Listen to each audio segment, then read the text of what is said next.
Abra aí a sua Bíblia no Evangelho segundo Mateus, no capítulo 5.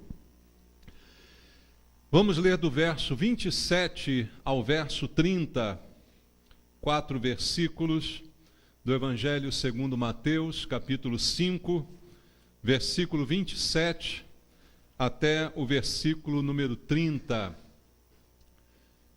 A palavra de Deus diz assim: Ouvistes que foi dito, não adulterarás. Eu, porém, vos digo, qualquer que olhar para uma mulher com intenção impura no coração, já adulterou com ela. Se o teu olho direito te faz tropeçar, arranca-o e lança-o de ti, pois te convém que se perca um dos teus membros e não seja todo o teu corpo lançado no inferno. E se a tua mão direita te faz tropeçar, corta e lança-a de ti, pois te convém que se perca um dos teus membros e não vá todo o teu corpo para o inferno. Amém. Senhor, obrigado pela palavra que o Senhor nos deixou, palavras proferidas por Jesus, que tem ensinamento para cada um de nós, direção de Deus para a nossa vida. Tua palavra, Pai, lâmpada que ilumina o nosso caminho. Pai, eu quero ouvir a Tua voz essa noite, é o que nós desejamos. Não estamos aqui para ouvir homens com doutrinas e filosofias exclusivamente do homem, mas sim a palavra de Deus, a doutrina de Deus, é essa que nos interessa, porque é esta que nos edifica e nos dá direção. E se nós não formos apenas ouvintes da Tua palavra, mas nos tornarmos praticantes dela, uma grande mudança vai acontecer na vida de cada um. E é isso que nós queremos e sabemos, esta é a Tua vontade, transformar-nos, Senhor, a cada dia, através da Tua palavra. Fala conosco, Senhor, e eu entrego a minha vida a Ti, pedindo a Tua unção, para que eu seja um instrumento do Senhor e possa ministrar a Tua palavra de acordo com a Tua vontade. E todos nós sejamos abençoados por ela esta noite. Oramos assim, em nome de Jesus. Amém. Podem sentar, irmãos. Amados, pela manhã nós falamos aqui a respeito de santificação, uma palavra que você deve ouvir, se não esteve pela manhã, busque amanhã à tarde na internet. É importante ouvi-la até para que a gente entenda aquilo que Deus quer continuar falando esta noite, através desse texto que nós vamos comentar aqui nesse momento. Eu creio, como disse pela manhã, que nós fomos salvos pela graça de Deus. Creio que todos nós entendemos isso. Nenhum de nós merecia ser salvo, e nada que a gente faça nos faz merecedores desse favor de Deus. Então, o conceito da graça é Deus nos dar algo que nós não merecemos, nos dá gratuitamente algo que nós não somos nem dignos de receber. Essa é a graça de Deus. E nós estamos no tempo da graça de Deus.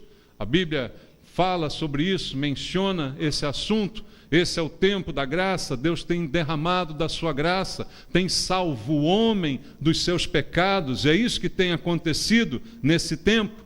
Mas talvez algumas pessoas não entendam o que significa o tempo da graça.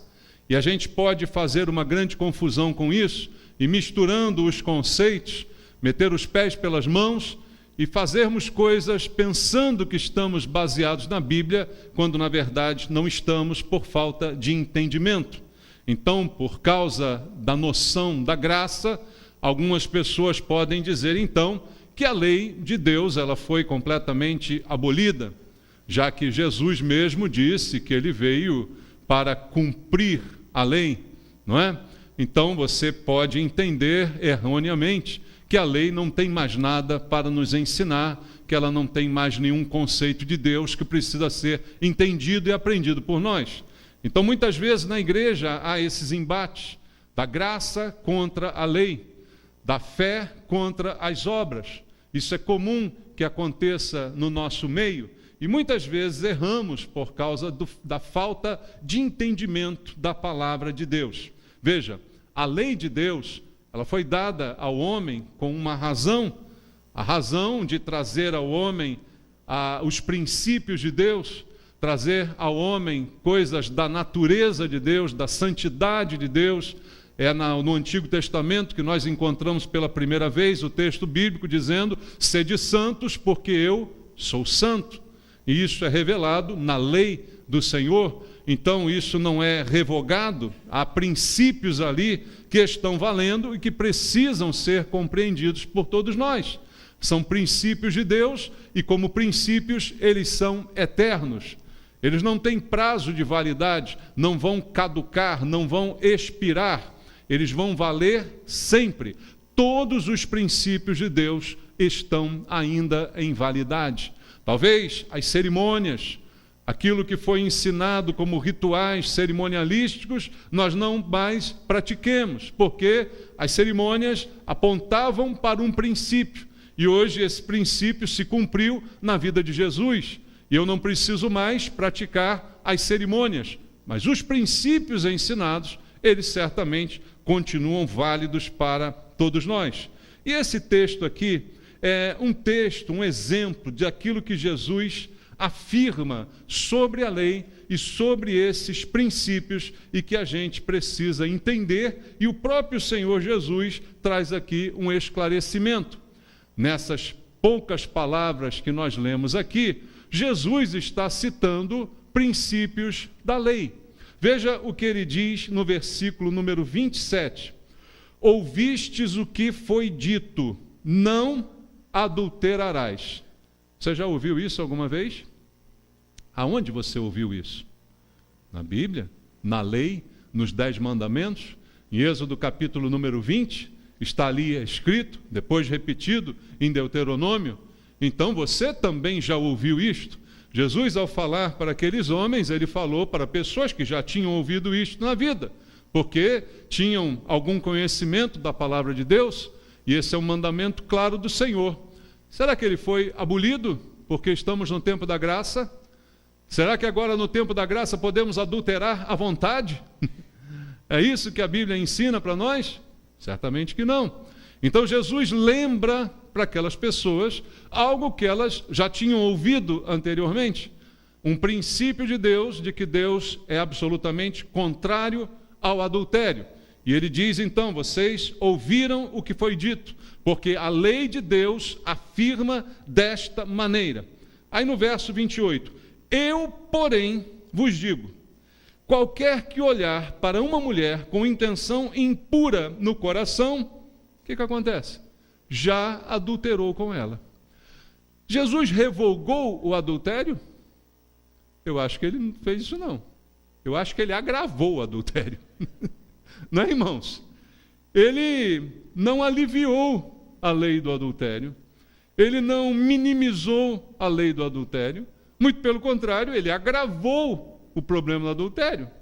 Porque as pessoas olhavam para a lei apenas naquilo que estritamente estava escrito, mas esqueciam dos princípios que são muito mais profundos e que talvez não estejam textualmente ali revelados, mas são revelados na medida em que eu conheço Deus, em que eu conheço a natureza de Deus e que eu percebo o que Deus quer dizer com aquele princípio.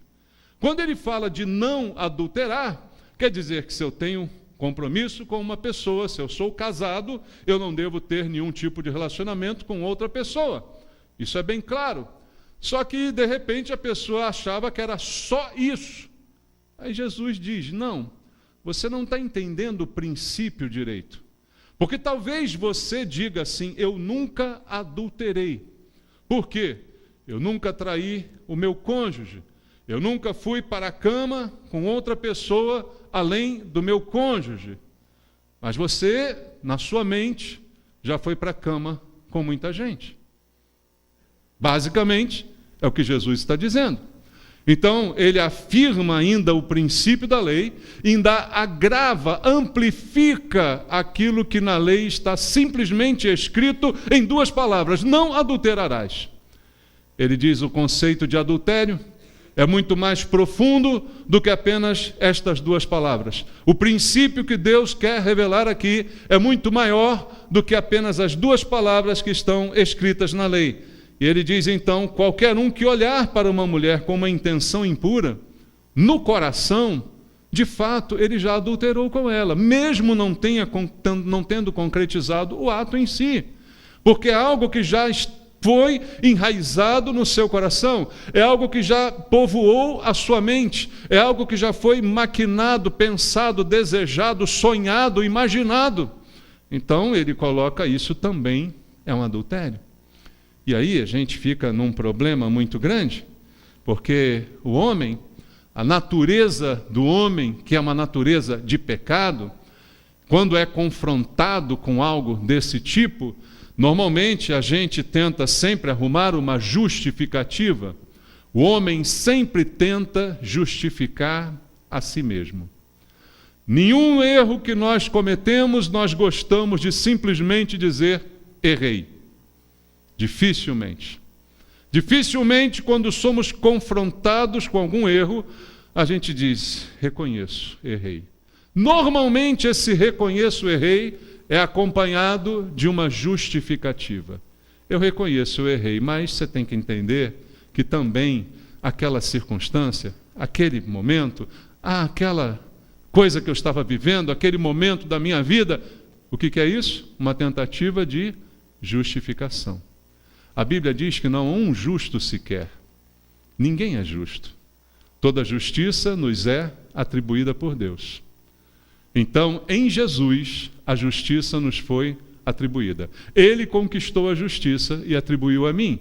Por isso, em Romanos capítulo 5, diz, justificados, pois, mediante a fé, temos paz com Deus.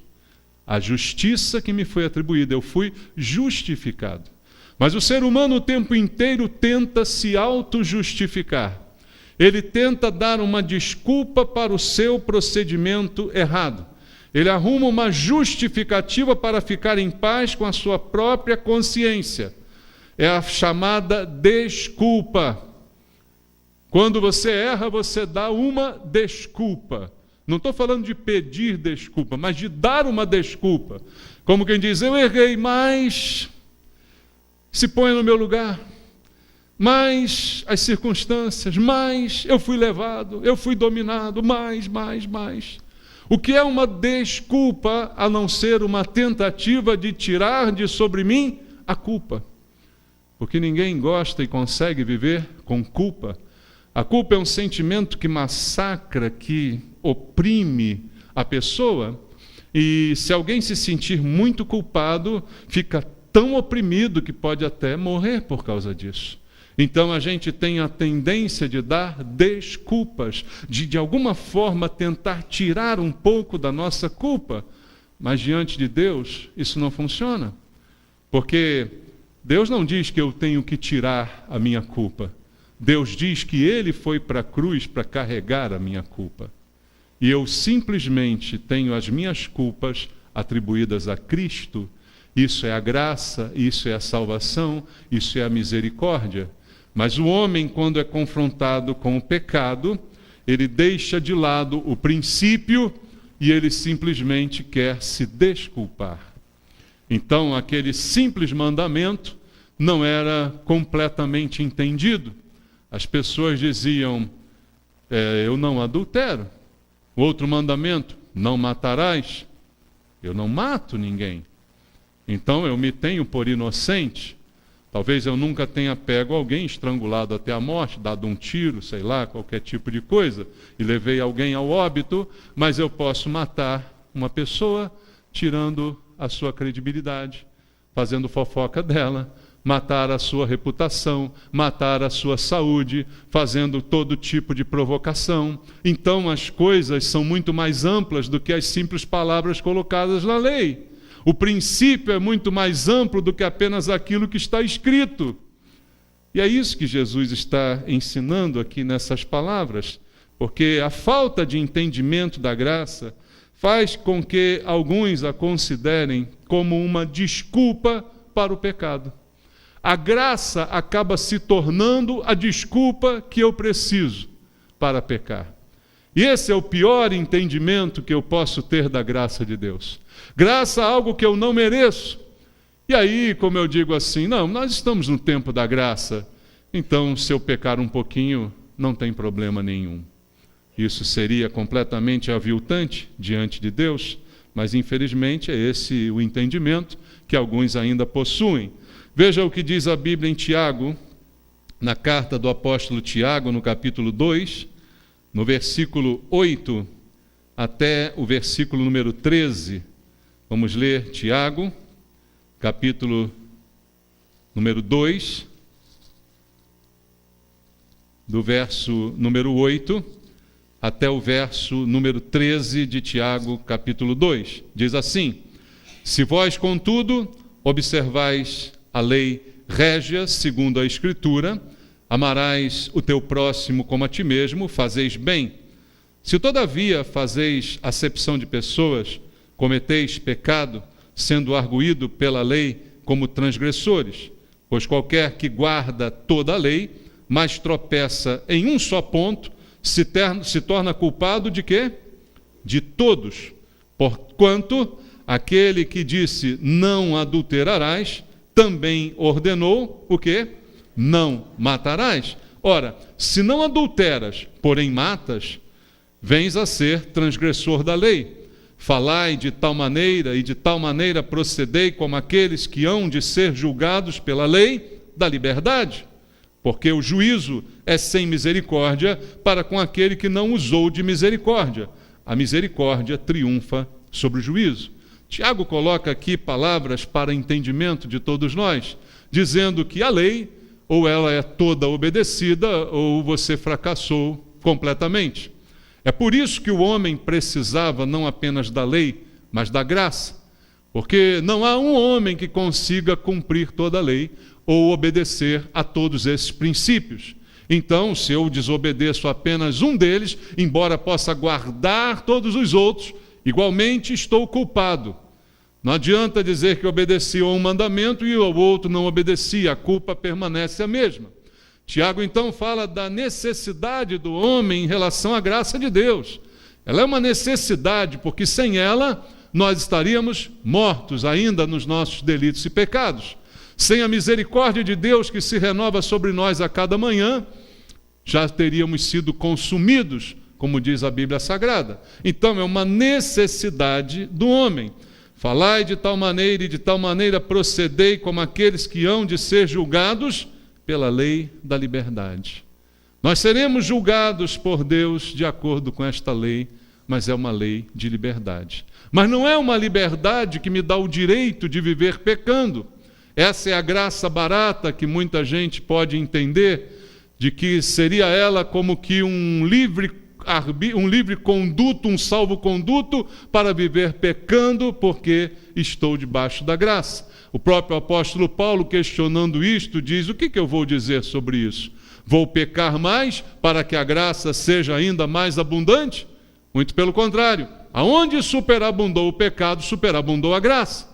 É assim que Paulo falava. Mas isso não é um motivo para eu pecar mais, para ver então Deus ser mais gracioso para comigo. Muito pelo contrário, o amor de Deus que me dá aquilo que eu não mereço, acaba constrangendo o meu coração e faz com que eu não queira desagradar aquele que me amou sem nenhum tipo de merecimento da minha parte. Então essa é a lei da liberdade. E ele diz: o juízo é sem misericórdia para com aquele que não usou de misericórdia. E a misericórdia triunfa sobre o juízo. Quando a misericórdia de Deus se renova sobre nós a cada manhã, nós estamos a cada manhã triunfando sobre o juízo que seria merecido por cada um de nós. O que cada um de nós merece é juízo, mas a misericórdia triunfa sobre o juízo. Fomos tratados com misericórdia e por isso precisamos ter misericórdia pelos outros e também pelos erros dos outros. É assim que a palavra de Deus fala da nossa relação conosco, com o pecado e também com as outras pessoas. E um pecado só, apenas um, como diz a lei, vai me fazer tropeçar em todos os pecados. Apenas um pecado já me torna um pecador, segundo Tiago diz aqui no versículo 10 que nós acabamos de ler. Então, queridos, a graça que nos dá aquilo que não merecemos, ela é como uma ação da misericórdia de Deus sobre nós, fazendo com que eu não receba o que eu de fato mereceria receber, a condenação por causa dos meus pecados. Só que essa graça, essa misericórdia, não me isenta de tratar dos meus pecados, de encarar de frente os conceitos e princípios que Jesus apresentou. Entender que, apesar de ter sido salvo pela graça e ser alvo diário da misericórdia de Deus, eu preciso interromper a sequência de pecados na minha vida. Por isso a Bíblia Sagrada afirma que aquele que é nascido de Deus, de manhã nós falamos, necessário nascer de novo. É uma nova vida, é uma nova criatura. Aquele que é nascido de novo, aquele que é nascido de Deus, não vive na prática do pecado. A prática é algo que eu repito constantemente com o intuito de me aperfeiçoar naquilo. E aí essa é a diferença. Então eu preciso entender que essa graça que age em mim não pode me fazer ignorar que há coisas que eu preciso tratar e cortar da minha vida. Como disse pela manhã, não pelo flagelo que eu possa me auto-submeter, porque isso não tem efeito algum, mas cortar da minha vida coisas que eu indico, que eu percebo, que são contrárias aos princípios de Deus. Como Jesus diz aqui, e em tantos outros textos nós podemos encontrar na Bíblia. Volta lá ao texto que eu li aqui no início, em Mateus capítulo 5. Vamos ler aqui o versículo 29 e 30. Depois que Jesus amplia o sentido do adultério, ele traz uma palavra difícil de ser entendida. Ele diz assim: se teu olho direito te faz tropeçar, faz o que com ele? Arranca-o e lança longe, lança fora. Pois te convém que se perca um dos teus membros e não seja todo o teu corpo lançado no inferno. Veja, quem está falando de inferno aqui é Jesus, né, irmãos? Às vezes a gente tem um comportamento assim. Tem igreja que só fala de inferno. E tem igreja que nunca fala do inferno.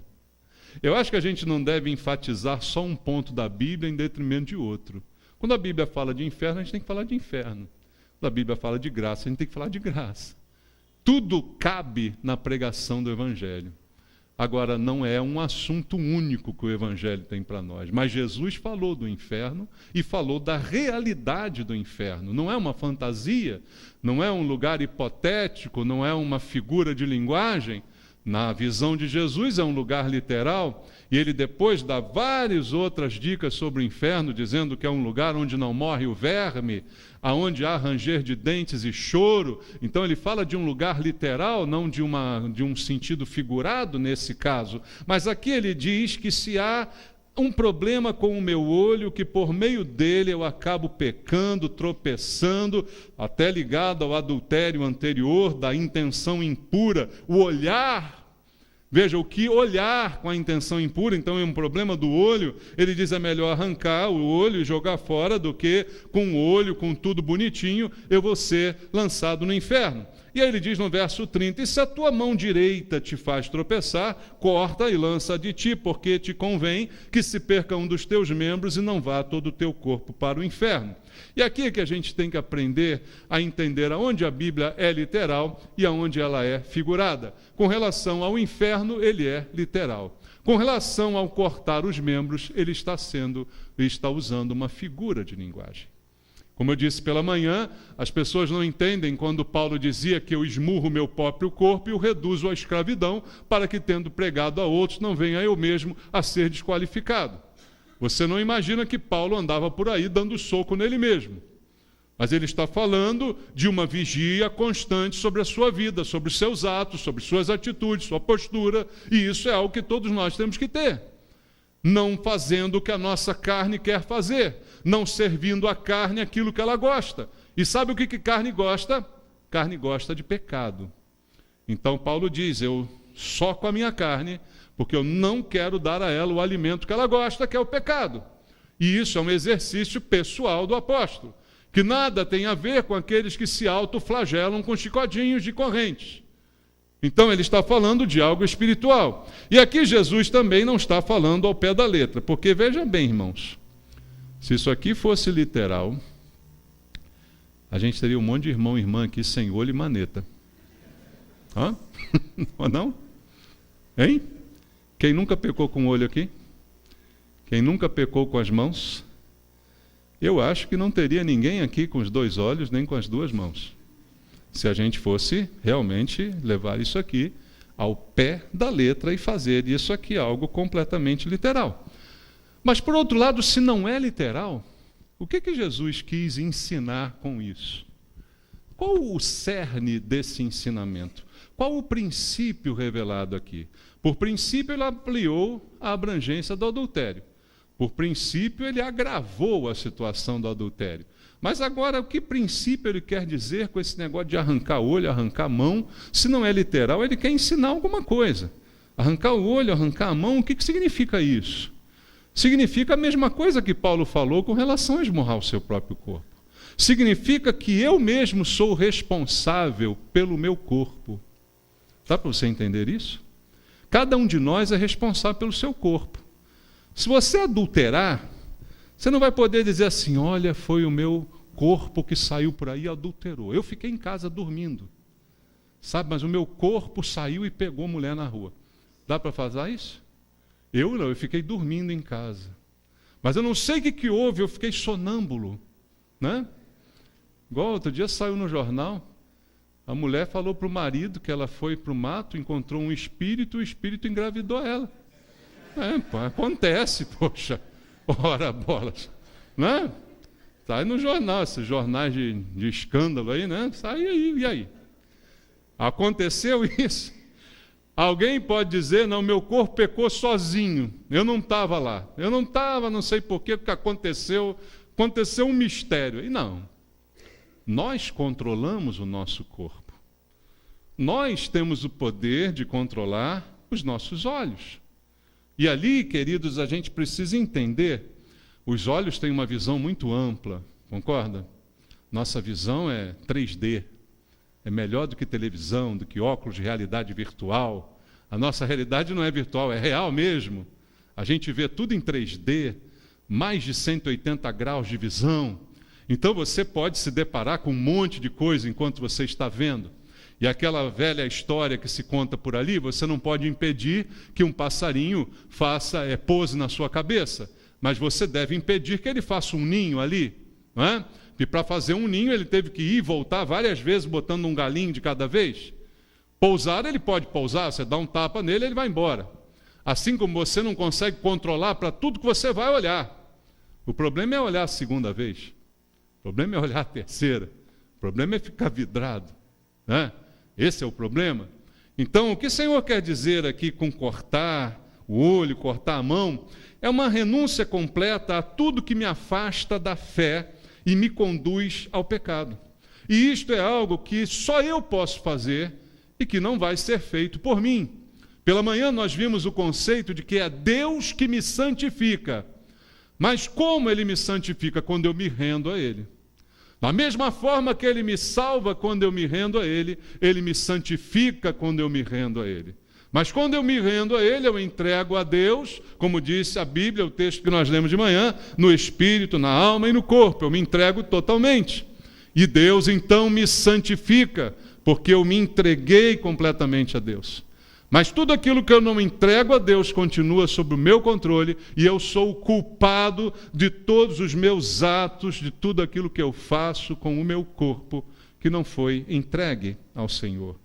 Então eu preciso, com esse texto de Jesus, não cortar os meus olhos ou cortar as minhas mãos, mas eu preciso levar a pureza do espírito a sério.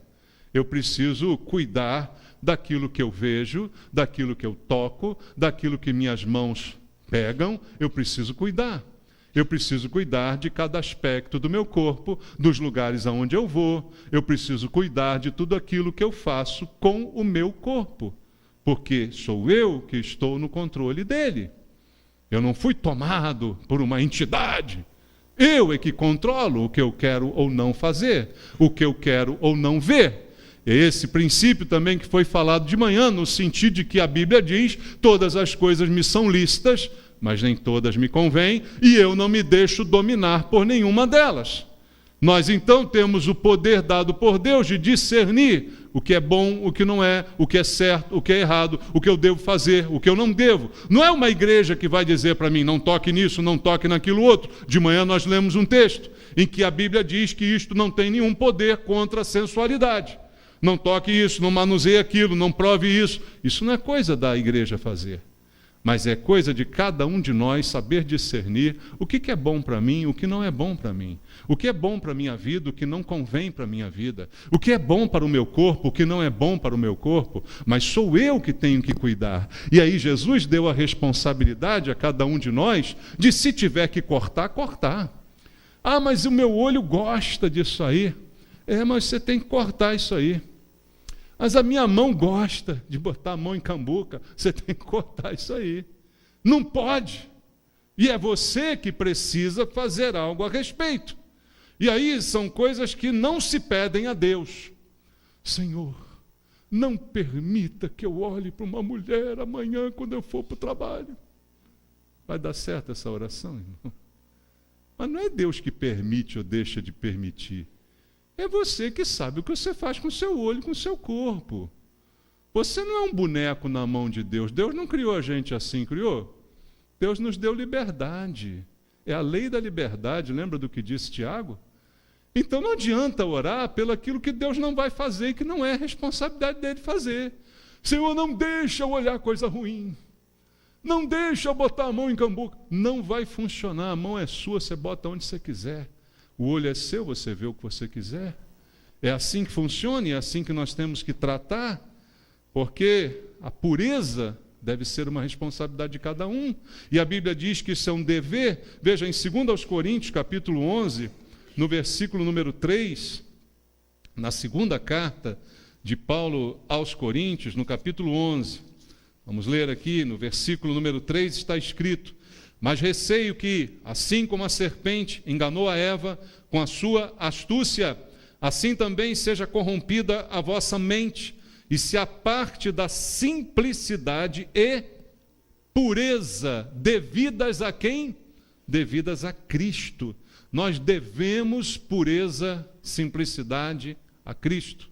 E a serpente que enganou a Eva tenta diariamente também nos enganar, para nos tirar da simplicidade e da pureza que devemos diante de Deus. Mas cabe a cada um de nós cuidar disto individualmente, junto com Deus.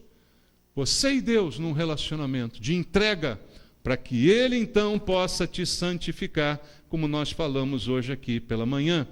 Então, os pecados, eles podem nascer no coração, mas eles são estimulados pelas circunstâncias, e a gente acaba se deixando levar.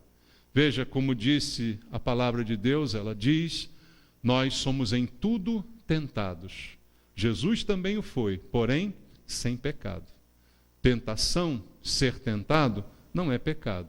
Agora, ceder à tentação, atender à tentação, é aí que reside o problema.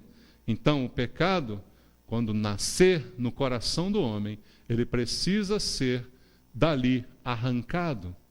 À medida em que você se entrega a Deus, Deus te santifica, e é isso que nós precisamos fazer. E a pergunta que pode ficar é: como eu vou arrancar? Como eu vou cortar os olhos, a mão, o pé, as partes do meu corpo que insistem, que gostam de pecado, porque você é carne? A carne, como disse Jesus, é fraca, por isso ele disse: jejuai, vigiai e orai, para que não entreis em tentação, porque a carne é fraca. Como é que eu vou cortar nessa carne? Como é que eu vou, de alguma forma, arrancar o que precisa arrancado? Veja, isso é uma medida radical. Embora seja no sentido figurado, Jesus está propondo um comportamento radical. Ou seja, um comportamento em que não há acordo. O meu olho quer pecar. Ele diz: a única solução é você arrancar ele.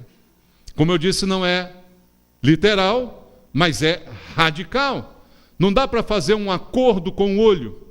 Olha só, olho. No domingo, você só vai olhar para a Bíblia e para os irmãos da igreja. Mas segunda-feira, na quarta, na sexta, que não tem igreja, Você pode dar umas olhadinhas por aí, afinal de contas, né? Ninguém é de ferro. Não dá para fazer acordo com o olho.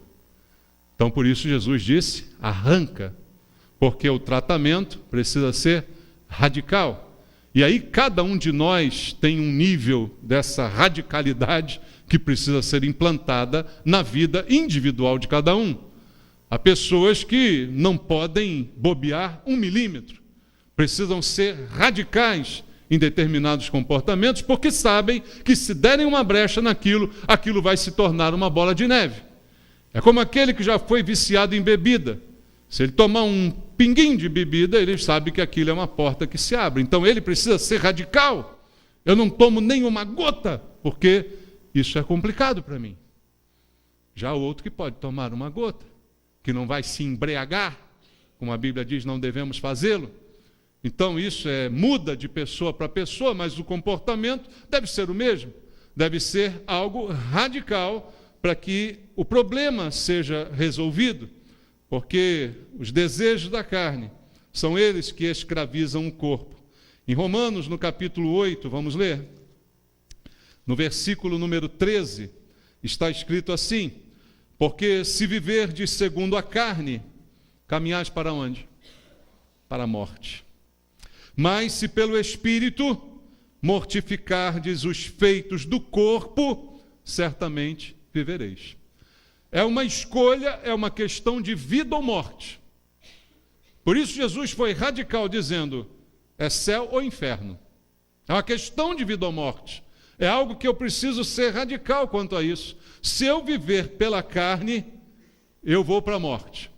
Mas se pelo Espírito eu dominar o meu corpo, eu vou para a vida. Quem domina o meu corpo não é a minha força de vontade. A minha força de vontade é falha, a sua também. Nós não temos força de vontade por todo o tempo que precisamos ter. Então estamos fadados ao fracasso. Paulo diz que se domina o corpo pelo Espírito. Se não for um processo espiritual, está fadado ao fracasso. É simplesmente um exercício de força de vontade que não vai funcionar sempre na nossa vida. Cortar na nossa vida as coisas que são causa de escândalos. Veja como diz Paulo em 1 Coríntios, capítulo 9, versículo 27, aquele texto que eu citei para você, mas esmurro o meu corpo e o reduzo à escravidão, para que, tendo pregado a outros, não venha eu mesmo a ser desqualificado. Ele está cortando na sua vida coisas que podem ser escandalosas e que o desqualifiquem diante daqueles a quem ele pregou. Então eu tiro isso da minha vida. Eu não quero isso na minha vida. Então eu preciso cortar as causas de escândalo na minha vida. Preciso cortar coisas às quais estou habituados, costumes que não deveriam mais estar presentes na minha vida e nos meus relacionamentos. Mas quem é que vai dizer isso para você? Não sou eu, nem a igreja. Porque isto é individual de cada um. Por isso de manhã eu disse àqueles que dizem, não pode ver televisão, a televisão é do capeta. Então tira a televisão da sua casa, porque senão o capeta está lá dentro. Não é, meu irmão? Então a pessoa diz, eu não vejo novela, eu me orgulho de não ver novela, mas acompanha série no Netflix. O que adianta? Pensa bem. Faz uma outra série, vê uma outra coisa, vê um outro troço. Então isso é algo individual. Eu preciso cortar tudo aquilo que me domina. Todas as coisas são lícitas, mas nem todas convêm. Eu não me deixo dominar por nenhuma delas. Talvez eu não seja dominado por uma coisa e seja dominado por outra. Então, se eu precisar cortar a televisão da minha vida, é uma coisa minha. Eu não posso ensinar para você a cortar a televisão também. Porque sou eu que tenho um problema com a televisão e não você. Para você, de repente, ela não domina nada na sua vida, mas para mim domina, então isso é algo meu. Eu tenho que cortar o cinema é pecado. Não. Mas se eu sou dominado por isso, eu preciso cortar em mim. Pornografia, certamente precisa ser cortada. Qualquer tipo de coisa que domine, que vicie, que cause dependência precisa ser cortada, porque leva à tentação, leva ao olhar pecaminoso. E isso precisa ser extirpado. mas é uma luta diária e individual de cada uma das pessoas, e não pode ser colocada no atacado. E a mão que me faz pecar, de diversas maneiras eu preciso cortá-la. Em 1 Coríntios capítulo 5, no versículo 11, está escrito assim: mas agora vos escrevo que não vos associeis com alguém que, dizendo-se irmão, for impuro, ou avarento, ou idólatra, ou maldizente, ou beberrão, ou roubador, com esse tal, nem ainda comais. Veja o que Paulo sugere: uma separação pessoal de pessoas que têm este comportamento. Quando eu me relaciono com pessoas, é como se eu estivesse estendendo a mão para pessoas, e a minha mão, de repente, está me fazendo pecar, e eu preciso cortar isto da minha vida. Então eu preciso selecionar quem pode e quem não pode fazer parte do meu círculo de amizades. E a Bíblia me dá aqui algumas dicas. Ora, alguém que se diz irmão, veja, até dentro da igreja, eu preciso selecionar. Todo mundo é irmão, irmão dá a mão para o outro aí. Tal. A gente dá a mão, mas depois tem que cuidar mesmo. Será que eu dei a mão para a pessoa certa? É o que a Bíblia está dizendo. Eu preciso selecionar, porque nem todo que diz que é irmão. Na igreja também tem joio, não é? E aí Paulo diz, ele diz que é irmão, mas na verdade ele é impuro. Ele é pão duro, ele é idólatra, ele é maldizente, gosta de falar dos outros, é beberrão, é roubador. Com esse eu não devo nem sentar do lado na cantina. Está escrito isso aqui? Tá. Nem ao menos comais. Quer dizer, eu não posso nem sentar na mesa dele, eu tenho que pegar outra mesa para mim, na cantina. Porque ele diz que é irmão, mas ele não é. E isso precisa ser cortado. Aí você diz, não, mas eu tenho que salvar ele. Eu tenho que salvar ele. Irmão, eu salvo alguém que está no fundo do poço, jogando uma corda e puxando a pessoa. Eu não me atiro no poço para salvar alguém que está no fundo do poço. Dá para entender isso? Para eu salvar alguém que está se afogando, eu jogo uma boia, eu puxo, eu faço. Agora, se eu for lá, ela me agarrar junto e nós dois mergulharmos, vai morrer os dois. Então, para salvar alguém, eu não preciso fazer o que alguém faz. E a outra confusão, quando dizem que Paulo falou, e é verdade, está na Bíblia, que ele se fez de tudo para com todos, para ganhar alguns. É verdade. Mas isso não quer dizer que Paulo pecou como os outros pecavam, frequentou os lugares que os outros frequentavam para ganhar. Ele era uma luz aonde ele estava. E levava as pessoas ao arrependimento e à fé em Cristo. Então, cortar a mão também tem o sentido de eu ver a quem eu estendo a minha mão, a quem eu estendo a minha destra de comunhão. Diz-me com quem andas. Todo mundo conhece o ditado, aí, viu? E te direis quem és. As minhas companhias, a Bíblia fala sobre isso.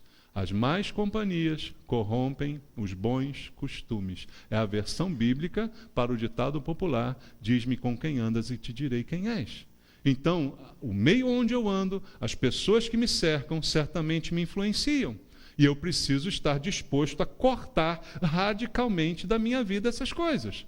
E isso faz parte daquilo que Jesus propôs como autonegação da vida cristã. Veja em Lucas, capítulo número 9, versículo 23. Jesus propôs isso aqui, e muita gente fica com dúvida e não entende o que é. Dizia a todos, se alguém quer vir após mim, a si mesmo se negue. Dia a dia tome a sua cruz e me siga. O que é esse negar-se a si mesmo? Também é cortar da sua vida aquilo que precisa ser cortado, que você identifica que é ruim e que não adianta pedir a Deus para Ele fazer, porque é você que tem que fazer. Ah, Senhor, me livra do mal, mas só anda junto com gente má. Como é que Deus vai te livrar do mal se você busca o mal todo dia? Pensa, é incoerente. É você que tem que se separar de certas pessoas. Ser santo é ser separado. É você que tem que selecionar melhor as suas companhias. Isso faz parte dessa autonegação. E veja o que ele continua no verso 24, dizendo logo depois, pois quem quiser salvar a sua vida, perdê-la-á. E quem perder a sua vida por minha causa, esse a salvará. Veja, a salvação de uma vida muitas vezes depende da amputação de algo que está podre na sua vida. Se você tiver um membro gangrenado, em que não há mais circulação e chance de recuperação daquele membro, o que o médico fará, com muito pesar, e você também, ele vai dizer para você: ou eu amputo esse pedaço da sua perna, esse pedaço do seu braço, ou essa infecção vai se espalhar pelo seu corpo todo e você vai morrer. O que você prefere? Melhor amputar. Às vezes, algumas amputações são necessárias para preservar a vida do corpo. É nesse sentido que Jesus quer nos ensinar aqui. Amputações necessárias. Certamente traumáticas, porque ninguém passa por isso e age como se nada tivesse acontecido. É traumático? É traumático. Mas é a esperança de vida. É a que vai garantir uma vida, uma sobrevida. Então, não deixa de ser traumático. Quando ele propõe cortar o olho, cortar a mão, isso é algo traumático. É uma mudança de vida, uma mudança de comportamento, cortar aquilo que eu vejo, o que eu não devo ver, cortar as companhias que eu não devo andar com elas, cortar aqueles a quem eu tenho estendido a mão que não deveria. Isso é traumático. Algumas pessoas não vão gostar, eu mesmo não vou gostar de certas coisas que eu vou ter que cortar da minha vida, e isso certamente vai ser traumático. E depois de uma amputação, irmãos, fica uma ferida. Eu não tive ainda um membro amputado, mas eu conheço pessoas que tiveram. Aonde houve a amputação, há uma ferida que precisa ser curada com o tempo até cicatrizar. E mesmo depois de alguns anos, a pessoa às vezes ainda sente a presença do membro que não mais existe. Isso é comum da gente ver. Então há um processo de cura, de ser sarado após a amputação. Há um tempo para sarar. Na própria circuncisão, a Bíblia fala disso lá em Josué. Quando o povo que estava com Josué foi circuncidado com facas de pedra, ficaram ali um tempo até sararem, porque houve algo que foi cortado da vida deles, e é preciso cicatrizar, preciso sarar. E há um momento em que a gente precisa ser sarado dessas amputações traumáticas que precisam acontecer na nossa vida. Só que aquele que vai nos sarar é aquele que nos salvou. Leia comigo aí para a gente terminar, Salmo 103. Salmo número 103, no versículo número 3. Salmo 103, no verso número 3, está escrito assim: Ele é quem perdoa todas as tuas iniquidades, quem sara todas as tuas enfermidades. É o Senhor que vai sarar toda dor, todo trauma, tudo aquilo que incomodar, é Ele que vai sarar.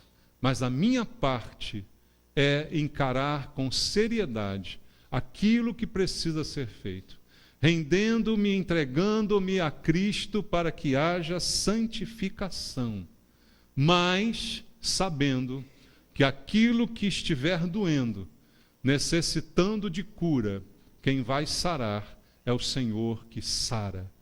É o Deus que promove a cura da nossa vida. Vale a pena cortar algumas coisas. Vale a pena esse processo. É doloroso, mas é vantajoso para o corpo. É como disse Jesus, é melhor entrar na vida eterna faltando um pedaço do corpo do que com o corpo inteirinho ser lançado no inferno. Nós vamos agora participar da ceia do Senhor, e a Bíblia diz que é hora de examinar-se o homem a si mesmo para depois participar. E nesse exame eu sempre digo que o momento não é de dizer uma novidade para Deus que Ele não saiba sobre você, mas é de você enxergar algo que Deus já sabe a seu respeito e de repente identificar que tem algo que precisa ser cortado. De repente tem um olho desejoso aí numa tentação, tem uma mão que está caminhando para o pecado, para uma ação ruim, e isso precisa ser cortado. Esse exame só tem sentido se eu tomar uma decisão. Por isso a Bíblia diz: examine-se o homem a si mesmo e depois participe. Não manda não participar, manda examinar e participar, porque crê-se que ao examinar e encontrar algo ruim, eu decido cortar. e depois então eu posso participar. Vamos orar ao Senhor. Pai, te louvo, Senhor, e te agradeço pela tua palavra que não nos deixa no engano, que abre os nossos olhos, que nos desperta para a verdade que é tão importante para a transformação e para a libertação. A tua palavra mesma diz: conhecereis a verdade e a verdade vos libertará. Que a verdade aqui anunciada seja um marco na nossa vida, para identificarmos aquilo que precisa ser extirpado de nós, cortado, Pai, amputado da nossa vida, sabendo que o Senhor há de sarar toda e qualquer ferida resundante. Pai, fala ao coração dos teus filhos essa noite. Abençoa a tua igreja com a tua palavra, promovendo mudança e transformação de vida na tua presença. É o que eu te peço, meu Deus, em nome de Jesus. Amém.